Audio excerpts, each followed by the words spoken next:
And if you guys don't know what it exactly is, it happening again is pretty much me saying that the whole all Indiana Fever fans are racist and all players of colour should want to leave, and we're now at the stage where people are demanding Caitlin Clark speak out publicly,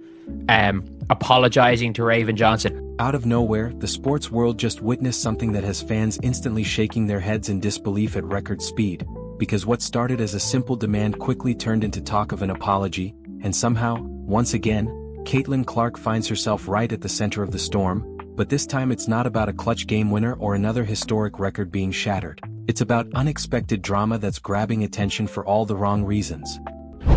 So, as expected, the Raven Johnson pick has started 2024 all over again. It has started 2024 all over again, lads. In the WNBA media, and the WNBA fandom.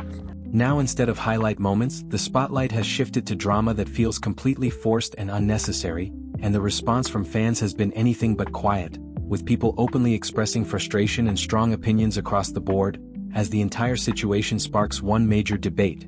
Does demanding an apology before even stepping on the court together reflect elite-level confidence, or does it come off as pure entitlement? And that thin line between self-belief and arrogance is exactly what's fueling this conversation, because the court of public opinion isn't waiting around and has already started delivering its harsh and divided verdict on the entire scenario.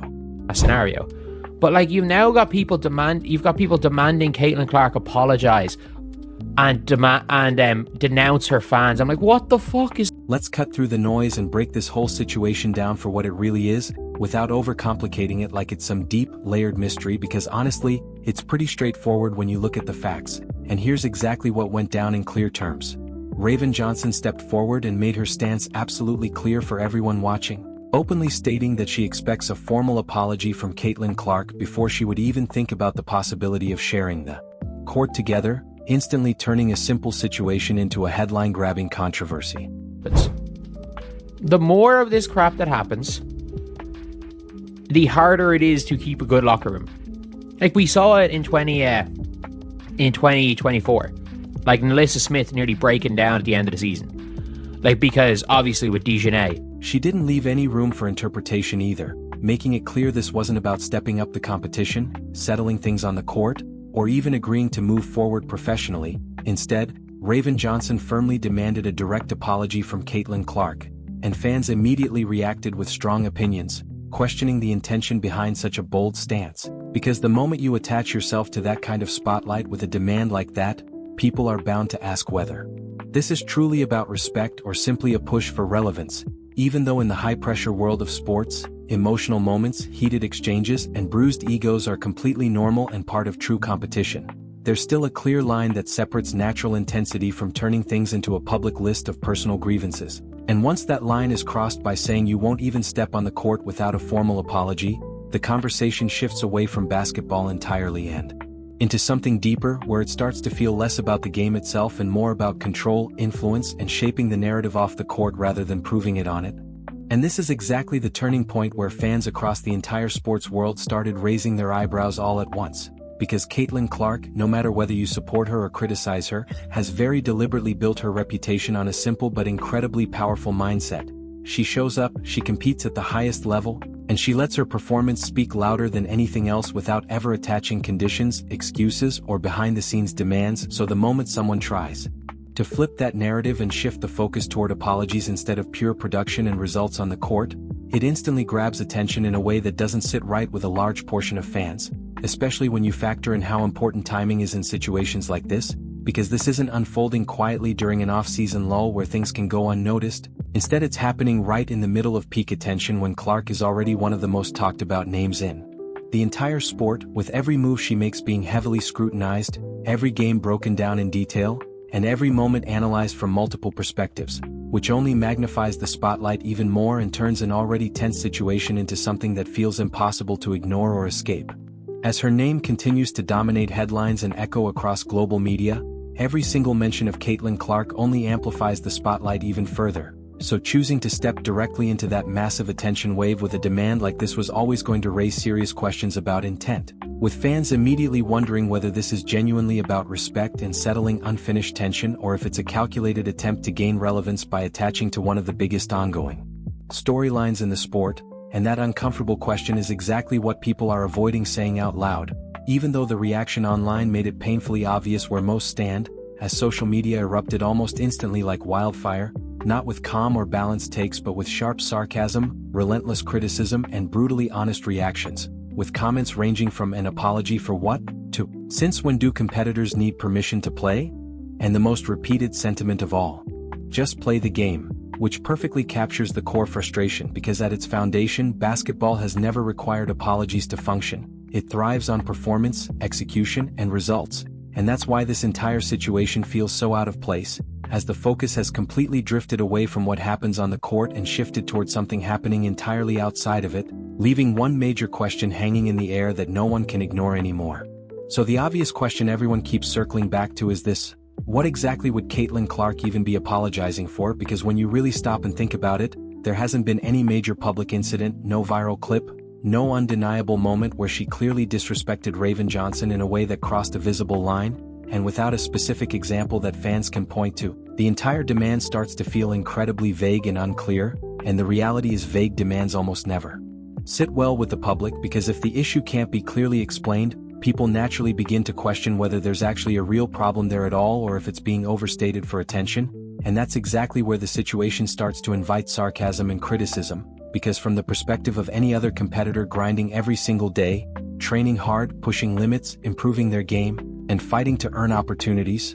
the idea of refusing to play unless an apology comes first doesn't come across as competitive or driven. Instead, it feels like something completely disconnected from the mindset that usually defines high-level sports. That instantly comes across as conditional, and the reality is professional sports have never been built to reward conditions. They reward undeniable results, execution, and performance under pressure, which is exactly why so many fans are reacting with frustration right now, not because they think athletes can't have personal feelings or disagreements, but because bringing those issues into the public spotlight in this way completely shifts the narrative away from competition, turning what should be a conversation about skill and dominance into a debate over who feels more disrespected. And if we're being completely honest, that's not why people tune in to watch games. They show up for intense matchups, unforgettable clutch moments, and players who prove everything through their actions, not through demands, which is why this situation feels so disconnected from what sports are supposed to represent. And right in the middle of all this stands Caitlin Clark, whose position in this entire situation says a lot more than words ever could.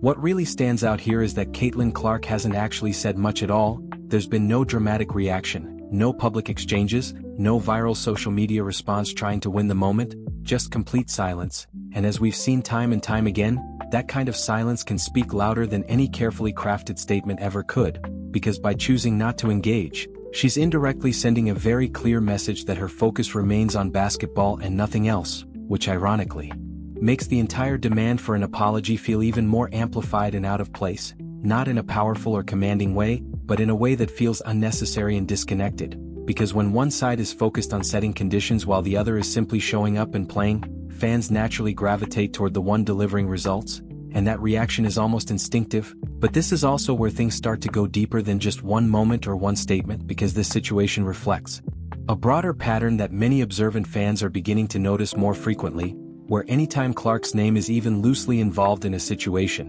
whether directly or indirectly, it quickly escalates into a major headline that dominates the conversation. And the reality is, it's not always even tied to something Caitlin Clark actually does. A lot of the time it's driven by what others say about her, and that creates a very unusual dynamic where instead of purely competing against her on the court, it starts to feel like some players are reacting to her growing public persona, and there's a clear difference between those two approaches, because true competition means staying locked in on your own performance, your preparation, and what it takes to win, while reacting shifts the focus away from your game and puts it directly on her, and fans pick up on that distinction almost instantly, which is exactly why the situation is being viewed less as a genuine basketball issue and more as something that looks like a push for attention. And while that perception might not be completely fair in every detail, the truth is public opinion doesn't always operate on perfect fairness. It runs on what people believe they're seeing, and right now, that perception isn't doing Raven Johnson any favors at all. Because the moment you ask for an apology without offering any clear public context, you automatically place yourself in a position where people don't question your talent or dedication, they start questioning your intentions, and once that shift happens, the entire narrative drifts away from your actual game, which is the last thing any serious competitor should want, because in sports your performance is supposed to be the headline, not the conditions or demands you attach to it, and to be completely fair, this isn't about fans randomly choosing sides without reason, it's about how the situation appears from the outside looking in. Since fans aren't inside locker rooms or part of private conversations, they can only react to what's visible and publicly said, and right now what they're seeing is a strong, very public demand without a clearly explained reason being directed at Caitlin Clark, who already happens to be one of the most watched, analyzed and talked about players in the game, which only magnifies the reaction and intensifies how this entire situation is being perceived. And when you put all of these factors together, it was almost guaranteed to trigger a huge and instant reaction. And that's exactly what we're watching unfold in real time as fans across the board respond with a mix of frustration, genuine confusion, sharp criticism, and a heavy dose of sarcasm, all of it circling back to one simple and powerful message: just play the game, because at its core, that's what truly matters to them above everything else. Not apologies, not personal conditions, and definitely not off-court narratives that distract from the real action. They care about competition, effort, execution, and what actually happens when the clock starts ticking, which is why this entire situation involving Caitlin Clark feels like it's drifting further and further away from the true essence of basketball, shifting the spotlight away from performance and intensity on the court and placing it instead on unnecessary drama that fans never signed up to follow. And if this continues, it risks turning what should be a story about rising competition and elite talent into a storyline dominated by distractions rather than the game itself.